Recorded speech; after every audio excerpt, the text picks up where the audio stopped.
The string lights over our backyard glowed like a stage I didn't belong to.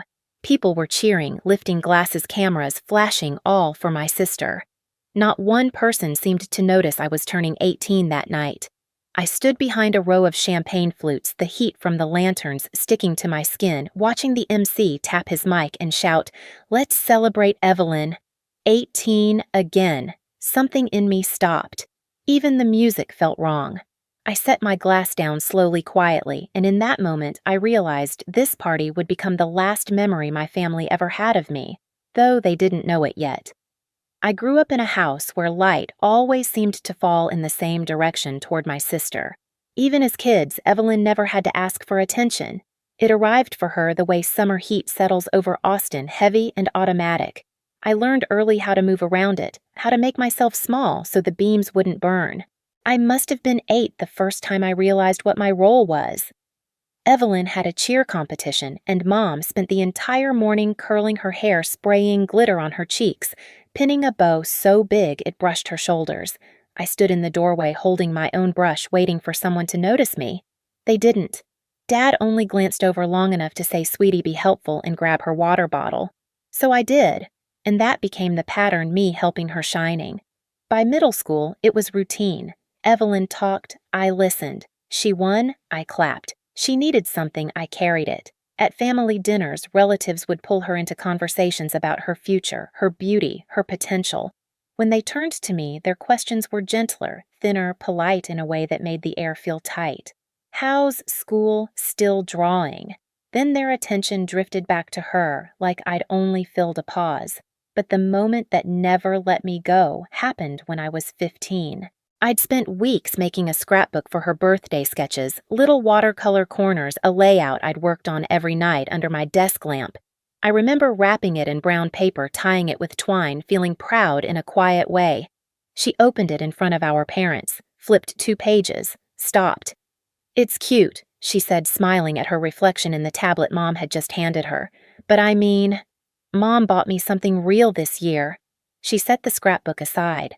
The spine bent when it hit the table. Something inside me did too.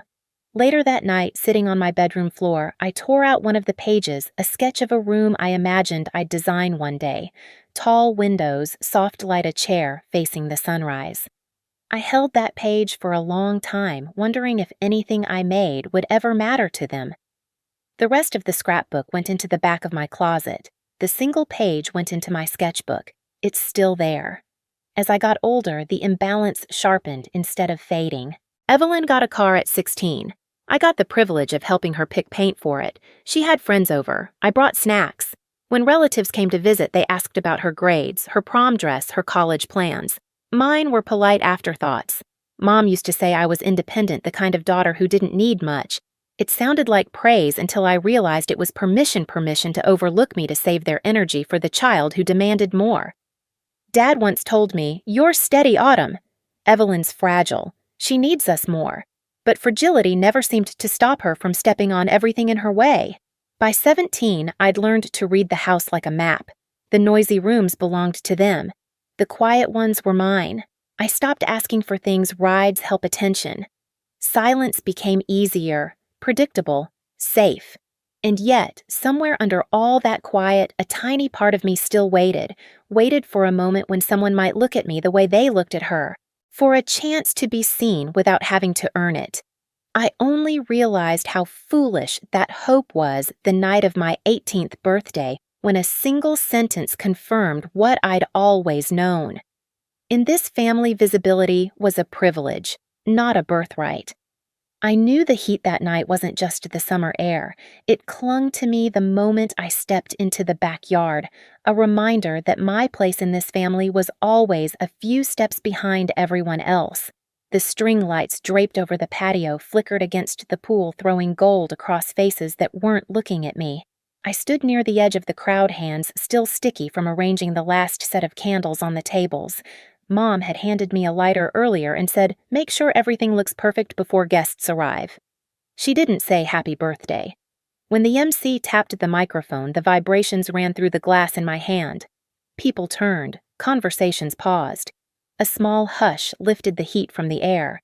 "Let's give a huge cheer," he said to Evelyn, celebrating her 18th again. The crowd erupted. I didn't. For a second, everything blurred, the lanterns, the voices, Evelyn's bright smile as she stepped forward in a white dress she bought just for the night. My eyes landed on the cake. 3 tiers, frosting like marble, her name written across the top in gold. My name wasn't anywhere. I felt Mom touch my arm, soft but firm enough to keep me still. "Don't step up," she whispered. "It'll confuse people." Confuse people. At my own birthday. I looked at Dad. He didn't meet my eyes. He was clapping too loudly the way people clap when they're pretending nothing is wrong. Evelyn made a wish. Cameras flashed. Guests chanted her name. Someone beside me said, "She looks amazing." This is so her night. And suddenly I understood something sharp and simple. There was no mistake. No misunderstanding. This wasn't my celebration accidentally overtaken. It was theirs intentionally reassigned. My throat felt tight, but my breathing stayed steady. I did what I always did, quiet, contained, unseen. I lifted my glass halfway as if to join the toast, then set it down before it reached my lips. Nobody noticed. A small piece of wax dripped from a candle onto the tablecloth. I watched it harden, pale and final. Then I turned, walked past the laughter, past the music, past the house that had never been mine. Barefoot on the warm pavement dress brushing my knees, I didn't look back. Not even once. I didn't run. I just kept walking until the music from the backyard faded into a distant hum, swallowed by the heat and the empty stretch of the neighborhood street. The pavement was still warm under my feet, but the air had cooled enough to sting my skin. I didn't know where I was going. I only knew I couldn't stay. When the bus finally appeared at the stop on the main road, its headlights cut through the dark like a quiet invitation. I stepped on without thinking. The driver glanced at my dress at my bare feet, then back at the road. He didn't ask questions. I was grateful for that. The door folded shut behind me with a hiss. That sound felt like a line being drawn. I took a seat near the back. The engine rumbled low and steady, and for the first time all night, there was no one telling me to smile, to be quiet, to stand aside. Just the hum of wheels on asphalt, the flicker of streetlights against the windows, and the faint smell of old coffee lingering in the air. Somewhere between Austin and the next town, I reached into my purse and pulled out my sketchbook. The cover was worn soft from years of being handled edges, frayed corners bent. My fingers brushed the page where the drawing had been torn years ago. The empty imprint of that missing sheet stared back at me. I flipped to a blank page and rested the pencil against it. A room began to take shape, tall windows, open light, a single chair turned toward the sunrise. I didn't know it yet, but that was the first draft of the life I was about to build. The bus carried me north through the night. Each hour felt like a quiet, shedding the weight of Dad's silence, the precision of Mom's control. Evelyn's shadow stretching across every room. By dawn, when the skyline of New York rose in the distance, something in me settled. Not peace, not hope, just resolve. Queens was the only place I could afford. A narrow room with peeling paint, a window facing a brick wall, and a radiator that clanked whenever it felt like waking up. I paid the deposit with the summer internship money I'd saved, $600 total. When the door closed behind me, the silence echoed. Not empty. Open. I set my sketchbook on the windowsill. The space felt small, but it felt mine. My days became a montage of survival. Opening shifts at a small cafe. Steam rising from milk pitchers. Wiping tables until my hands ached. Faint jazz playing through old speakers. And every night, classes on my laptop. Notes scribbled until the margins disappeared. Building digital models between the sounds of traffic and the thin walls around me. I didn't talk much. I didn't need to. People in the city barely looked at each other. That anonymity was a gift. One morning, while wiping down the counter, an older woman approached. She carried herself with the calm precision of someone who understood space the way others understand language. She pointed to a napkin on which I'd unconsciously sketched a corner of the cafe. "You drew this?" she asked. I nodded. She studied the lines for a long moment, then said, "You see the room. Most people only see objects." Her name was Marisol Hale. I would learn later she was known in certain circles for turning abandoned warehouses into homes with soul. That day, she simply handed me her card. "Come by the studio," she said. "I might have a space for you."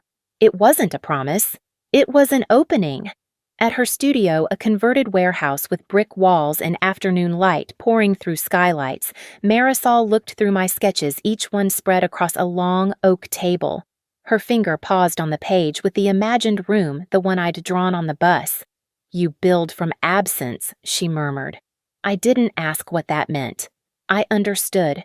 The internship she offered paid almost nothing, but it gave me access to the tools, the scraps of wood, the fabric samples, the empty rooms waiting to be redesigned. I swept floors labeled materials, learned how light behaves against stone, how texture can soften a wound you don't name aloud. My routine changed again. Studio by day, work by night, sketchbook always in my bag. I learned to listen to space, how it breathes when you shift a chair, how shadows can make a room honest. Marisol rarely praised me, but when she did, it was with sentences that felt like anchors. "You work like someone who's had to earn every inch. You understand quiet. You design with memory." I built furniture from reclaimed pieces, a table from old beams, a lamp from rusted copper, a chair that creaked like it remembered something. Every project became a way to rebuild myself in fragments. 3 years passed in that rhythm of grind and growth. I worked until my fingers bruised, until my eyes blurred at 2 in the morning, until the girl who left Austin barefoot no longer felt like someone I knew. She was still inside me, but quieter, like an echo I had learned to respect instead of obey. Then one evening, Marisol placed a stack of files on my desk. "Clients asked for you by name," she said. Just that. No smile, no ceremony. But I felt the shift. The first breath of a life that wasn't borrowed or inherited, but built. That night in my tiny room with the brick wall window, I made a spreadsheet. Expenses, savings, supplies, projected costs, potential clients. A list titled "Steps to Independence." I typed, checked, filed, deleted, rearranged. No noise, just decisions settling into place. By morning, I had a plan, a real one. Autumn Atelier would be mine. My studio, my space, my name. The bus had carried me away. My work would carry me forward. This time, I wasn't running. I was building.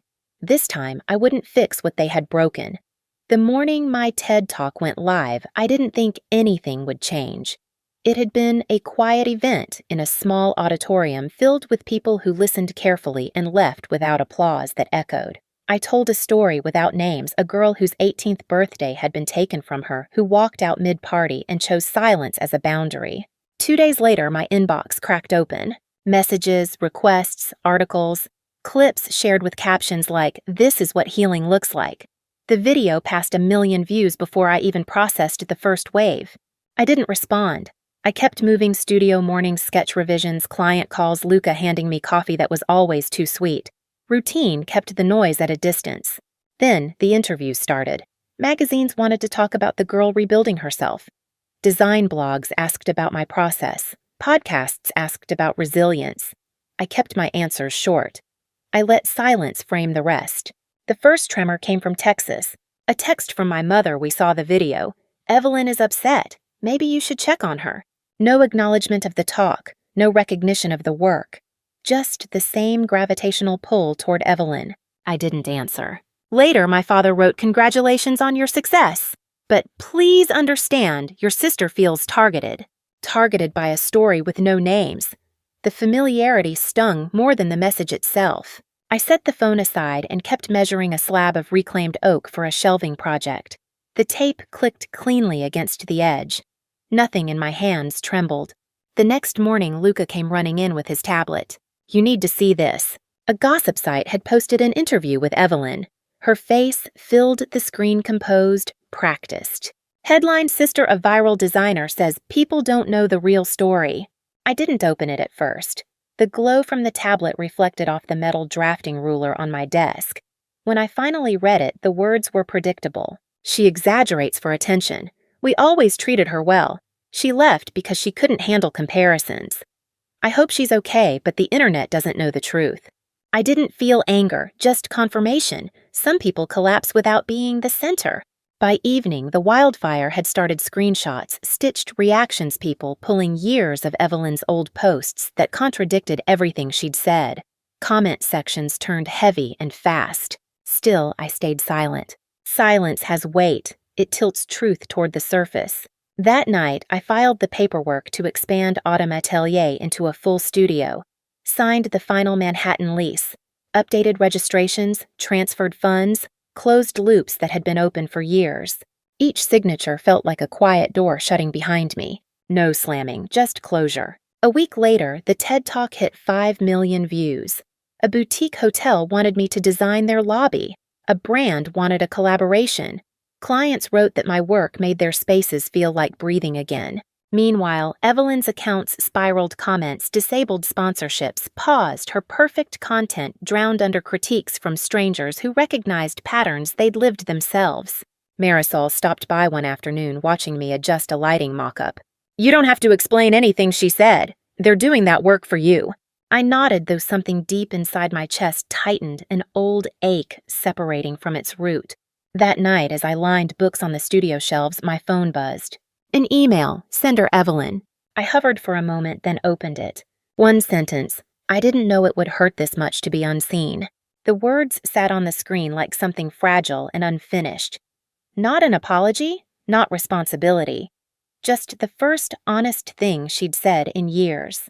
I didn't reply. Some endings aren't meant to be softened. By week's end, Autumn Atelier opened its doors. Clients filtered in under the tall windows. Journalists took notes quietly. Light moved across the polished floor like something settling into place. I walked through the space, my space, with the steadiness of someone who rebuilt herself without approval. Justice didn't arrive loudly. It stitched itself through the system, through consequences, through silence. The reversal was complete. Balance restored. When the noise finally settled, it didn't feel like victory. It felt like air, clean, unclaimed, filling the corners of my loft. New York had a way of holding silence differently. Not heavy, not punishing, just present.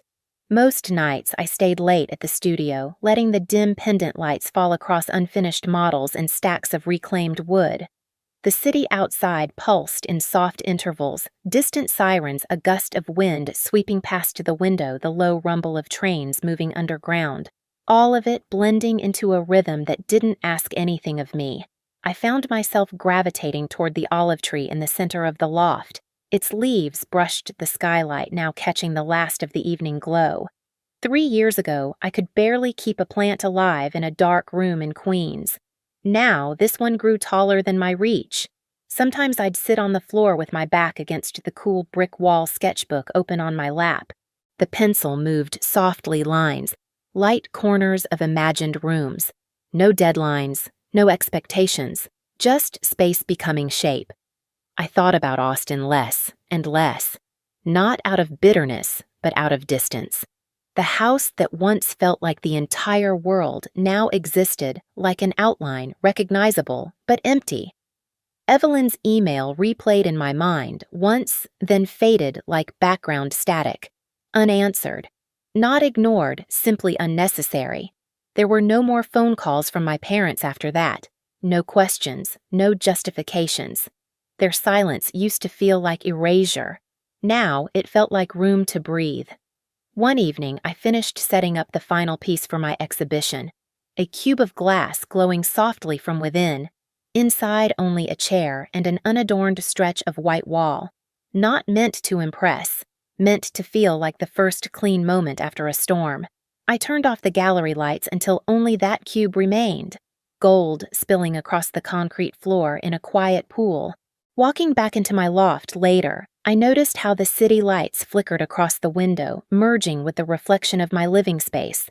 My home built from nothing but years of quiet rebuilding.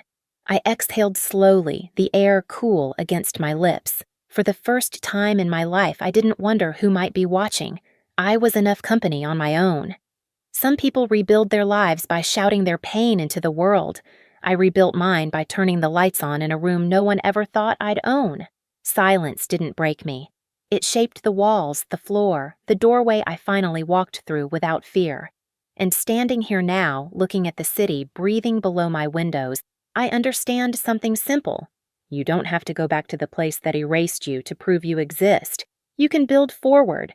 If my story stayed with you, stay for the next one. Let's keep walking toward the light.